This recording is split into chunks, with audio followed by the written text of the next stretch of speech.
तो फिल्म की शुरुआत होती है और हमें 1000 साल पहले का वक्त दिखाया जाता है, जिस वक्त वाइकिंग का दौर था। वाइकिंग पायरेट्स को कहा जाता है, जो उस वक्त खजाने की तलाश में हुआ करते थे।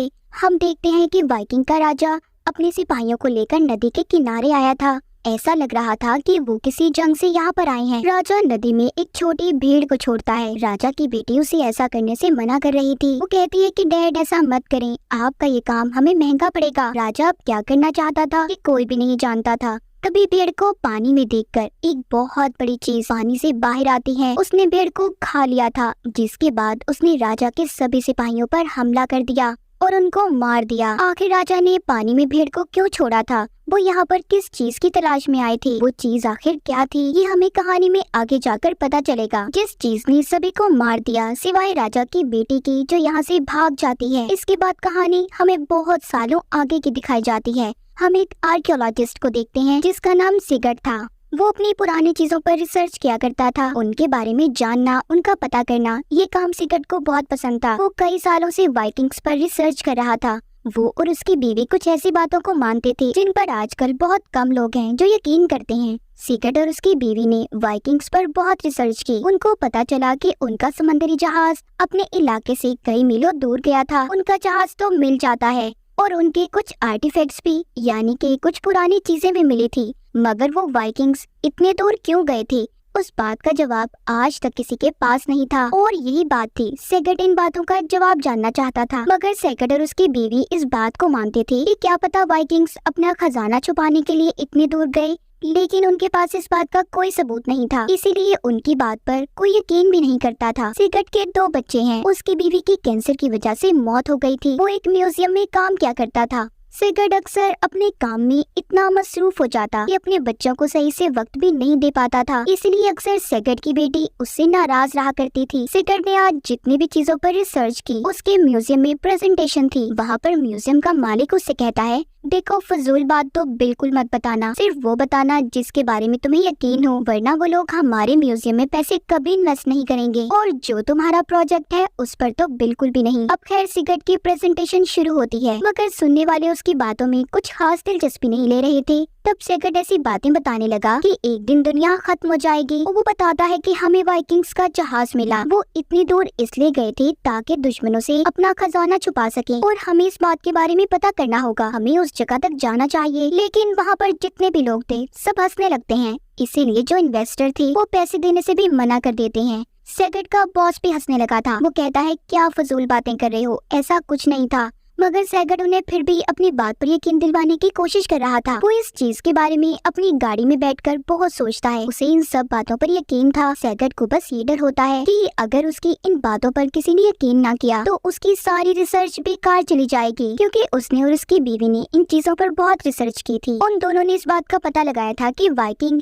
हेजनबर्ग से फिनमार्क तक गए थे ताकि दुश्मनों से अपना खजाना छुपा सके। मगर वहां तक पहुंचने के लिए चाहिए था नक्शा, जो सिगर्ट की इस बात को साबित कर सकेगा। मगर अब तक ऐसी कोई चीज उसके हाथ नहीं लगी थी। सोच सोच में इतना वक्त गुजर जाता है कि उसका ध्यान अपने बच्चों पर भी नहीं रहता, जिन्हें उसने स्कूल से लाना था। फिर वो जल्दी से स्कूल जाकर अपने बच्चों को घर ले आया था। रात के वक्त बहुत तेज बारिश हो रही थी और सिगर्ट उन्हीं सोचों में गुम था। तभी उसके दरवाजे की बेल बजती है। उसकी टीम का एक आदमी आया था जिसका नाम एलन होता है, जो इसके साथ मिलकर इसी प्रोजेक्ट पर काम कर रहा था, जो अब बंद हो चुका था। वो कुछ आर्टिफैक्ट्स को ढूंढ कर लाता है। एलन बहुत खुश दिखाई दे रहा था। वो सिगर्ट से कहता है कि मैं एक ऐसी चीज लाया हूँ जिसे देखकर तुम भी बहुत खुश हो जाओगे। हमारी रिसर्च बेकार नहीं थी। वो अपने बैग से एक पत्थर निकालता है जिस पर किसी और जुबान में कुछ लिखा हुआ था, मगर उनके लिए समझ पाना इतना मुश्किल नहीं था क्योंकि सिगर्ट को वो जुबान पढ़ने आती थी। वो पढ़ता है कि वाइकिंग्स का राजा अपने सिपाहियों के साथ एक नदी पर गया था, जहाँ पर एक खौफनाक चीज ने उन पर हमला कर दिया और उन सबको मार दिया, मगर इन सब में राजा की बेटी बच गई। और ये सारी कहानी वही थी जो हमने शुरू में देखी। उन्हें उस पत्थर पर एक निशान भी बना हुआ मिलता है जो राजा की बेटी का लॉकेट था। उस निशान को देखकर उन्हें ऐसा लग रहा था कि जैसे उस निशान जैसी चीज उन्होंने कहीं पर देखी है। वो अब दोनों म्यूजियम में जाते हैं क्योंकि सिगर्ट अभी भी वहाँ पर काम करता था, तो उसके पास उस म्यूजियम की चाबियां थी। इन्हें वहाँ पर वो लॉकेट मिल जाता है, जिसे लाकर जब ये निशान पर रखते हैं तो बिल्कुल वो वैसा ही था। वो निशान पर बिल्कुल फिट बैठ रहा था। और तो और उस लॉकेट की वजह से सिगर्ट को कुछ पहेलियां भी अब समझ आ गई थी कि वहाँ तक जाने का रास्ता क्या है, जहाँ पर वाइकिंग का राजा अपने सिपाहियों के साथ गया था। ये अब वहाँ पर जाने का फैसला करता है क्योंकि इसने अपनी रिसर्च को सच साबित करना था। वो भी इस बात के लिए अपने बच्चों को भी मना लेता है क्योंकि उसने अपने बच्चों से ये वादा किया था कि वो उन्हें सैर पर लेकर जाएगा। सैगट एलन से बात करता है। उन दोनों को इस बात पर तो यकीन था कि वाइकिंग अपना खजाना छुपाने इतनी दूर गए थे और खौफनाक मॉन्स्टर परिंदों की कहानियों पर तो इन दोनों को भी यकीन नहीं था कि उन्हें किसी खौफनाक चीज ने मार दिया। फिर सैगट सारी तैयारी के साथ एलन और अपने बच्चों को लेकर फिनमार्क पहुंच गया था, जहाँ पर उसने एक लड़की को बुलाया होता है। वो टूरिस्ट गाइड थी, उसका नाम एलिजाबेथ होता है। उसके साथ एक ड्राइवर भी था जो थोड़ा अजीब लग रहा था। एलिजाबेथ को वहाँ के सब रास्तों के बारे में पता था। जब सैगट उसे नक्शा दिखाता है तो वो बताती है कि ये जगह तो पहाड़ों के दरमियान में है। अब ये सब वहाँ के लिए निकल जाते हैं। पहाड़ों पर बर्फ नहीं थी तो इसलिए इन्हें जाने में ज्यादा मुश्किल भी नहीं होती। अब जब ये उस नदी के पास पहुंच जाते हैं जहां पर इन्हें जाना था तो आगे रास्ता बंद होता है। ड्राइवर उन्हें बताता है कि सदियों पहले यहाँ पर 2 राज खदानों में जंग छिड़ गई थी। इस जगह को कब्जे में ले लिया गया था, तो जिसके बाद गवर्नमेंट ने इस जगह को बंद कर दिया और आज तक बंद है। तभी यहाँ पर एलन उस फेंस बाड़ को काट देता है। अब यहाँ पर जब कोई भी नहीं था तो असूल कैसे? इस जगह पर मच्छर भी बहुत थे। जाहिर है ये घना जंगल जो था। एलिजाबेथ सैगट की बेटी को लोशन लगाती है। तब बात करते हुए उसे सैगट की बेटी से पता चलता है कि उनकी मॉम की मौत हो चुकी है, यानी कि सैगट की बीवी इस दुनिया में नहीं है। ये सुनकर एलिजाबेथ थोड़ा दुखी हो गई थी। फिर ये आगे बढ़ते हैं। आगे जाने पर इन्हें जंग का सामान मिलता है जो रशियन जंग के दौरान यहाँ पर छोड़कर चले गए थे। यहाँ पर कई सालों से कोई भी नहीं आया था, मगर इनकी मंजिल ये नहीं थी, बल्कि इन्हें तो एक आइलैंड पर जाना था जो नदी के बीचों बीच बना हुआ था। दिखने में वो बिल्कुल एक आग जैसा था जिसका नाम आई ऑफ ओडिन होता है। इन्हें जल्दी वो नजर आ जाता है। अब ये सब मिलकर लकड़ी से एक कश्ती बनाते हैं और उस आइलैंड पर पहुंच गए थे। सैगट और उसकी बीवी की रिसर्च के मुताबिक तो वाइकिंग का खजाना यहीं पर होना चाहिए था। ये सब अब उस खजाने को ढूंढने लगते हैं, मगर उन्हें गोलियों के अलावा वहाँ पर कुछ भी नहीं मिलता। तभी ड्राइवर सैगट की डायरी पढ़ने लगता है जिसमें खजाने के बारे में काफी जानकारी थी, मगर सैगट ने उससे अपनी डायरी ले ली थी क्योंकि वो नहीं चाहता था कि इस बात का हर किसी को पता चले। सैगट के बच्चे यहाँ पर आकर काफी बोर हो जाते हैं। वो अब घर जाना चाहते थे, मगर सैगट अपनी बेटी से कहता है कि नहीं, अभी नहीं, मुझे अपने कुछ सवालों का जवाब चाहिए, तभी हम अपने घर जाएंगे। ये बात सुनकर सैगट की बेटी को गुस्सा आ गया था और वो जंगलों में चली जाती है। सैगट का बेटा भी दूसरी तरफ चला गया था। उसे आगे जाने पर एक गार्ड दिखाई देता है, जबकि सैगट की बेटी को एक लोहे का बंकर दिखाई दिया था जिसमें वाइकिंग के कपड़े और पुराने दौर के पैसे थे। ड्राइवर जो कि लालची था वहाँ पर आकर उससे वो चीजें ले लेता है। बाहर सैगट और एलिजाबेथ बैठे बातें कर रहे थे। वो सैगट से कहती है कि मुझे अफसोस हुआ, तुम्हारी बीवी मर चुकी है, तुम्हारे लिए अकेले बच्चों को संभालना बहुत मुश्किल होगा ना। सैगट जैसे ही एलिजाबेथ के सवालों का जवाब देने लगता है तभी उसे अपने बेटे के चिल्लाने की आवाज आई थी। जब ये जाकर देखता है तो वो गार देखता है जो इसके बेटे को मिला था। दिखने में वो गार काफी गहरा था। वो देखकर सैगट को लगता है क्या पता खजाना वाइकिंग्स ने यहीं पर छुपा कर रखा हो। अब ये एक एक करके रस्सियों की मदद से नीचे उतरते हैं क्योंकि तैयारी तो ये पहले ही कर आए थे। नीचे उतरकर सब यहाँ वहाँ देखने लगे थे। एलन को कीचड़ में पड़ा हुआ वाइकिंग का एक पुराना हेलमेट मिलता है जिसे देखकर सैगट खुश हो गया था। उसकी रिसर्च सही साबित हुई थी, इसका मतलब वाइकिंग्स यहाँ तक आए थे। वो सभी से कहता है कि यहाँ वहाँ ढूंढना शुरू करो, इधर और भी चीजें हो सकती हैं। वहाँ पर उन्हें बहुत सा सामान मिलता है। सैगट के बेटे को अजीब सा एक बड़ा अंडा मिला था जिसके बारे में वो किसी को कुछ भी नहीं बताता और अपने बैग में रख लेता है। अब इनको यहाँ पर बहुत सारा सामान मिलता है। जब ये सब सामान को पैक कर रहे थे तो ड्राइवर इनसे पूछता है क्या हम इन चीजों को बेचने वाले हैं जिससे हमें बहुत सारे पैसे मिलेंगे, जिस पर सैगट उसे जवाब देता है नहीं, ऐसा नहीं है, हम ये सारी चीजें म्यूजियम में देने वाले हैं। इतना सुनकर ड्राइवर भड़क जाता है क्योंकि वो तो पहले से लालची था। कहता है क्या फायदा इतना दूर आने का, क्या हम सब यहाँ पर अपनी जान को खतरे में डालकर ये सब कुछ लेकर म्यूजियम में देने वाले हैं, ऐसा नहीं हो सकता। वो अपनी एक गन दिखाकर उनसे वो सारा सामान ले लेता है। उनको डराने के लिए उसने एक गोली भी चलाई जिससे सब डर जाते हैं, इसलिए कोई भी उसे नहीं रोकता। वो सारा सामान लेकर ऊपर आ जाता है। उसने ऊपर आकर रस्सियों को भी काट दिया था जिससे ये सब नीचे आए थे और लकड़ी की बनी हुई कश्ती में उस सारे सामान को लेकर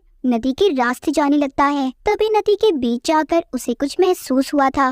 वो खतरनाक क्रिएचर जिसने शायद सालों पहले वाइकिंग्स पर भी हमला किया था। उधर गार के अंदर एलन को एक इंसानी खोपड़ी मिलती है जिसे सैगट की बेटी देखकर डर गई थी। वो अब घर जाने की जिद करती है, मगर अब रस्सियां भी टूट चुकी थी तो वो कैसे बाहर निकलते। यहाँ पर एलिजाबेथ उस गार की ऊंचाई पर चढ़ना शुरू करती है क्योंकि उसे क्लाइंबिंग आती थी। वो पहाड़ियों पर चढ़ना जानती थी। वो ऊपर पहुंचकर सबके लिए रस्सियां फेंकती है। खैर ये सब उस गार से बाहर तो आ गए थे मगर इन्हें अपनी कश्ती कहीं पर भी नजर नहीं आती और न ही ड्राइवर जो इनकी कश्ती को लेकर जा चुका था। खैर ये जानती थी कि उसने अब तक उनके ढूंढे हुए सामान को ब्लैक मार्केट में बेच दिया होगा मगर ये नहीं जानते थे कि उस पानी में रहने वाले क्रिएचर ने उसे मार दिया है। इनके पास नदी को पार करने के लिए कुछ भी नहीं था तो इसीलिए अब ये यहीं पर रात गुजारने का फैसला करते हैं।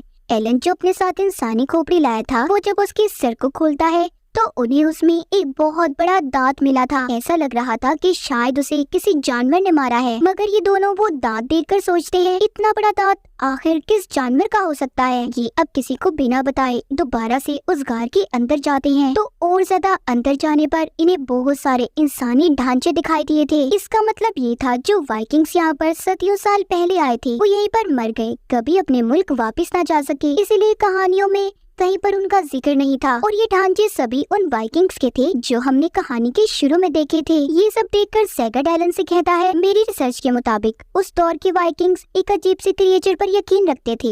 उनका मानना था कि वो एक दिन पूरी दुनिया को खत्म कर देगा मगर सैगर्ट का ये मानना था कि हजारों साल पहले हो सकता है ऐसे जानवर होते होंगे मगर वो उसी वक्त में खत्म हो गए। ये जब थोड़ा सा और आगे जाते हैं तो इन्हें पानी में कुछ महसूस होता है।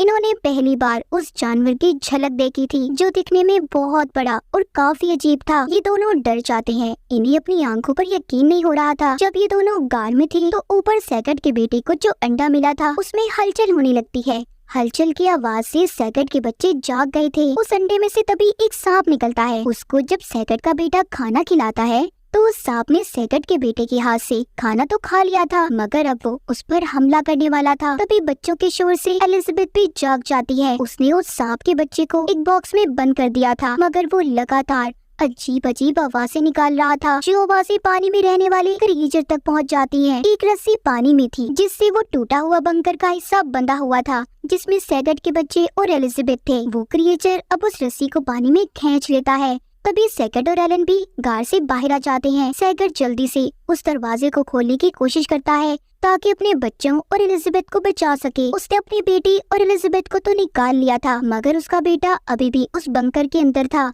बाहर एक दरख्त की वजह से वो रुक जाता है। इस बात का फायदा उठाकर सैगर्ट ने अपने बेटे को भी बचा लिया था। सब बहुत ज्यादा डर चुके थे, खास तौर पर सैगर्ट के बच्चे। एलिजाबेथ कहती है हमें किसी भी तरह यहाँ से जाना होगा। तभी वहाँ पर एलन को बॉक्स मिलता है जिसमें क्रिएचर सांप का बच्चा था। वो समझ चुका था कि वो क्रिएचर उनके पीछे क्यों पड़ा है। वो अपने बच्चे को लेना चाहता है लेकिन वो अभी भी उस बॉक्स को अपने पास रख लेता है। उसके इरादे क्या थे कोई भी नहीं जानता था। यहाँ से इन्हें अब किसी भी कीमत पर निकलना था। एलिजाबेथ एक गन की मदद से रस्सी को दूसरी तरफ फेंकती है। ये एक एक करके दूसरी तरफ जाने लगे थे। सबसे पहले एलन जाता है, फिर बच्चे और एलिजाबेथ। जब आखिर में सैगर्ट की बारी आती है तो वो बीच में ही रुक गया था। सैगर्ट जानता था कि पानी में खतरा है, इसीलिए वो बार बार आगे जाने की कोशिश कर रहा था मगर नहीं जा पाता। तब एलिजाबेथ उसकी मदद के लिए फिर दोबारा रस्सी के सहारे आती है। अगर एलिजाबेथ सही वक्त पर सैगर्ट को ना बचाती तो वो मर जाता क्योंकि उनके थोड़ा सा आगे जाने पर पानी से निकलकर सांप की तरह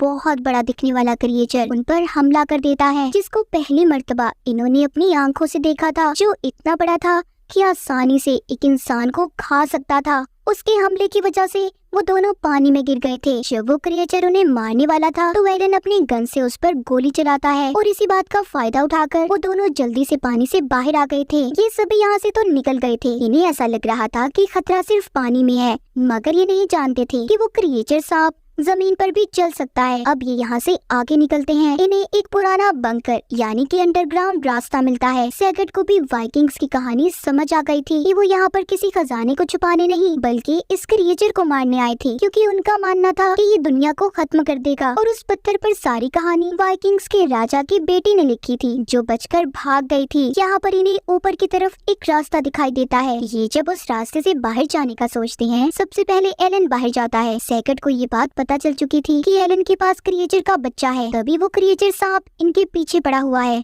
सैगर्ट एलन से कहता है, जो बैग तुम्हारे पास है मैं जानता हूँ उसमें उस सांप का बच्चा है जिसकी वजह से वो हमारे पीछे पड़ा हुआ है, वो बैग मुझे दे दो। मगर वो देने से इनकार कर देता है। इतने में ऊपर से सांप क्रिएचर ने आकर एलन को मार दिया था। वो उसे पकड़कर खा जाता है। अब क्योंकि वो बैग बंकर में गिर गया था, वो सांप क्रिएचर भी अंदर आ जाता है। बच्चे दूर भागते हैं। वो एक खुफिया जगह पर छुप गए थे। दरअसल जब ये खौफनाक सांप अंदर आया तो बहुत सारा मलबा गिर गया था, जिसकी वजह से सैगर्ट और एलिजाबेथ बेहोश हो गए थे। बच्चे अकेले ही अपनी जान बचाते इस क्रिएचर सांप से छुप रहे थे, मगर वो क्रिएचर सांप बच्चों को देख लेता है। वो उनके पीछे पड़ चुका था। अपने बच्चों की आवाजें जब सैगर्ट सुनता है तो उसे होश आ जाता है। अब वो उस क्रिएचर सांप के सामने जाकर उस बॉक्स से बच्चे को निकालकर उसे दे देता है। क्रिएचर भी अपने बच्चे को लेकर चुपचाप चला गया था। ये सभी उस बंकर से बाहर आ जाते हैं सही सलामत। कहानी के आखिर में हमें दिखाया जाता है कि सैगर्ट ने उस पत्थर को जो उसके पास एलन लेकर आया था,